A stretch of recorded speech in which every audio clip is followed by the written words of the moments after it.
अस्सलाम वालेकुम। 7th class, this is your social studies lecture number 21 part B, reading page number 57-59, question answers and worksheets. Let's get started. Open your books at page number 57। आउज़ुबिल्लाहि मिनश शैतानिर रजीम, बिस्मिल्लाहिर्रहमानिर्रहीम। Previous lecture में हमने कुछ साइंटिस्ट के बारे में, फ़िलासफ़र्स के बारे में पढ़ा था। आज हम नेक्स्ट के बारे में पढ़ेंगे। इब्ने खुल्दून 1332 में पैदा हुए थे और 1406 में इनकी डेथ हुई थी। Abdurrahman ibn Muhammad ibn Khaldun who lived from 1332 to 1406 is known as the father of the historiography. ये हिस्टोरियोग्राफी का फादर इनको कहा जाता था। बॉर्न इन तंजानिया में पैदा हुए। Ibn Khaldun grew up to quite a turbulent life. इन्होंने बहुत टर्ब्यूलेंट ज़िंदगी गुजारी थी। He served at the royal court in Fez Morocco में रॉयल कोर्ट में इन्होंने काम किया। And then went to Granada, और ग्रानडा चले गए। And eventually back to North Africa, और फिर नॉर्थ अफ्रीका वापस आए। He also served as grand qazi in Cairo में भी इन्होंने ग्रैंड काजी के तौर पे काम किया। He was trapped in Damascus when the city was attacked by Timur. जब तैमूर ने सिटी पे अटैक किया था तो इनको दमास्कस में ट्रैप किया गया। Who allowed him to return to Cairo, इनको सायरो जो है वापस भेजा गया। And unusual event as many people were killed during this battle. इस बैटल में ये बहुत से लोग मरे थे। Historiography is the study of how history is written. Historiography वो स्टडी है जिसमें ये पढ़ा जाता है कि हिस्ट्री लिखी कैसे जाती है। Ibn Khaldun was a shrewd observer of human nature. ये ह्यूमन नेचर ऑब्जर्वर थे। And the development of people and civilisation, लोगों की और सिविलाइजेशन की डेवलपमेंट्स के बारे में सोचते थे। He can also be called the father of sociology. इन्हें सोशियोलॉजी का फादर भी कहा जा सकता है। For his study and observation on groups of people, लोगों के ग्रुप्स के ऊपर स्टडी करने में, उनको ऑब्जर्व करने में।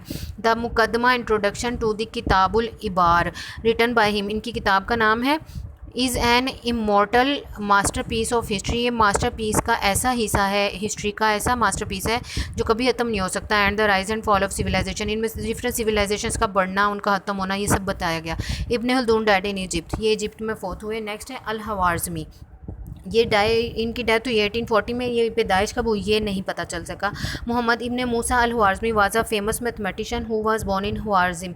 ये हवार्ज़िम जो थे, हवार्ज़िम में पैदा हुए थे और मैथमेटिशियन थे। इन जो मैथमेटिशियन थे, और हवार्ज़िम कहाँ था? पर्शिया में। He establish the Indian numeral system and the use of zero in the mathematics. इन्होंने इंडियन न्यूमरल सिस्टम बना इस्टेब्लिश किया था, और जीरो के यूज़ जो है वो मैथमेटिक्स में इन्होंने ऐड किया। His fame rest on his work al Maqala fi Hisab al Jabr wal Muqabala, from which the word algebra is derived. ठीक है, इन्होंने वर्क किया था जिस पे इनको शोहरत हासिल हुई थी, जो कि ये वर्ड है अलमकाला फ़ी हिसाब अलजबर अवल मुकाबला, जिससे वर्ड निकाला गया algebra. And on his mathematical calculations which are named after him a logarithm, और इनकी मैथमेटिकल कैलकुलेशंस जो थी वो थी जिन्होंने इनको फेमस किया, जो कि लॉगरिथम्स थे। Al Khwarizmi also worked on astronomy and geography and made sundials and astrolabes. He died in 1840। ठीक है, इन्होंने एस्ट्रोनॉमी पे, जोग्राफी पे भी काम किया, एस्ट्रोलैब्स वगैरह अपनी बनाई, और 1840 में इनकी डेथ हुई। नेक्स्ट है उमर अल ख़याम, ये 1048 में पैदा हुए थे और 1125 में इनकी डेथ हुई थी। Omar Khayyam he is properly known was of Persian origin. ये पर्शियन ओरिजिन के थे। In his name Khayyam actually means tent maker. इनका ख़याम नाम का मतलब है tent maker. He become famous later ये बाद फेमस हुए फॉर हिज रुबायात और क्वार्टेन्स, अपनी रुबायात की वजह से। 4 लाइन्स, एक रुबाई होती है, इसमें शायर अपना एक पूरा कॉन्सेप्ट 4 लाइन्स में जो है वो देता है। A very well known rubais quoted below, ये यहाँ पर उनकी बहुत मशहूर रुबाई लिखी गई है। The moving finger writes and having writ moves on nor all the piety nor wit shall lure it back to cancel half a line nor all they tears wash out a word of it. ठीक है, 4 lines में ये अपनी पूरी बात को complete कर बयान करना रुबाई कहलाता है। Khayyam's important contribution to mathematics and astronomy however is less known. ये एस्ट्रोनॉमी और मैथमेटिशियन पे जो उन्होंने काम किया वो इतना खास नहीं जाना जाता। He perform the Persian solar calendar, इन्होंने पर्शियन सोलर कैलेंडर बनाया था। And renamed it as the Jalali calendar, और इसको जलाली कैलेंडर का नाम दिया था after the ruler of that time, उस रूलर के बाद। This calendar is believed to be more accurate in its astronomical calculation than the Gregorian calendar, Gregorian calendar की निस्बत इस कैलेंडर को ज़्यादा एक्यूरेट समझा गया with the difference of only 1 day in 3770 years, जो कि 3370 साल में एक दिन के डिफरेंस था इन दोनों कैलेंडर्स में। Learning about the achievements of this remarkable man, इस रिमार्केबल आदमी की अचीवमेंट्स के बारे में पढ़ने में in various fields of knowledge, बहुत सी नॉलेज की फील्ड्स में we see that they lived in a period of Muslim history when the Muslim nations were strong and successful. ये मुस्लिम उस पीरियड में आए थे जब मुस्लिम नेशन स्ट्रॉन्ग थी, सक्सेसफुल थी, कामयाब थी। This made it possible for the governments and rulers to support and finance scientist, philosophers and man of knowledge resulting in a developed civilisation. ये इसका ये था कि ये जितने भी हमारे साइंटिस्ट आए थे इनको फिर उस ज़माने के रूलर्स ने इनको हेल्प आउट किया था इनकी स्टडीज़ में, साइंटिस्ट इन फिलोसफर्स को, जो कि सिविलाइजेशन की डेवलपमेंट में इनकी हेल्प करता।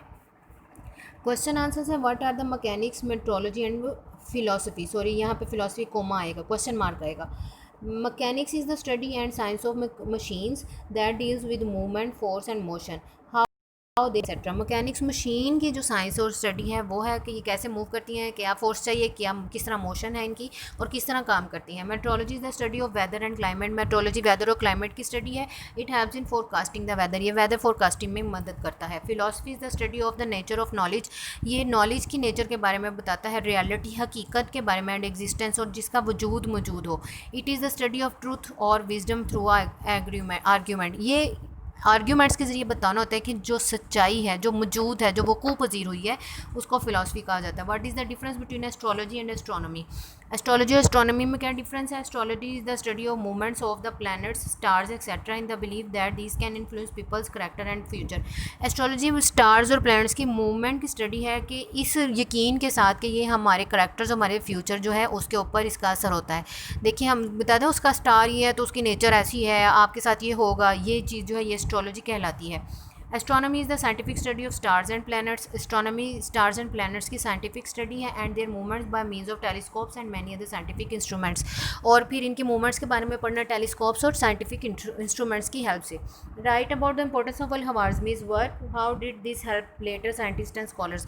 अल-ख्वारिज़मी के वर्क के बारे में इंपॉर्टेंस के बारे में बताया, इसने बाद में किस तरह से हेल्प किया। Al Khwarizmi's work on mathematics especially algebra and the concept of zero revolutionise the application of mathematics to science and engineering. Science और इंजीनियरिंग के मैथमेटिक्स में एक इनकलाब बर्पा किया अल-ख्वारिज़मी के मैथमेटिकल जो वर्क था उसने, जो इसमें अलजबरा और ज़ीरो का कॉन्सेप्ट था। His major contribution was the adoption and use of zero in mathematical calculation. Major जो इसका कंट्रीब्यूशन था वो था ज़ीरो को अडॉप्शन करना, उसके मैथमेटिकल कैलकुलेशन में उसका यूज़ करना।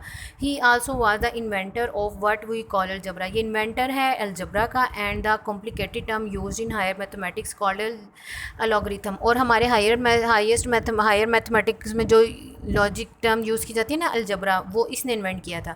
Which is extensively use in computers today, जो कि आज कंप्यूटर्स में यूज़ किया जा रहा है। क्वेश्चन नंबर 4 एंड 5 और क्लास एक्टिविटीज़, ये क्वेश्चन 4 और 5 इस चैप्टर की क्लास एक्टिविटीज़ हैं। वर्कशीट, ये वर्कशीट है, MCQs है, मैचिंग है और एक क्वेश्चन है और उसका आंसर है।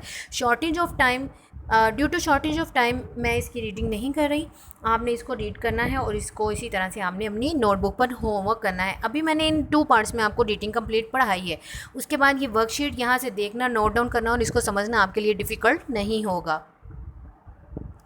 Diary, do homework of exercise question answers and worksheet on your notebook and learn. आपने इन एक्सरसाइज क्वेश्चन आंसर्स का और इस वर्कशीट का अपनी नोटबुक पर होमवर्क करना है और इसको आपने प्रॉपरली लर्न भी करना है। Okay students, best of luck, take care, अल्लाह हाफिज़।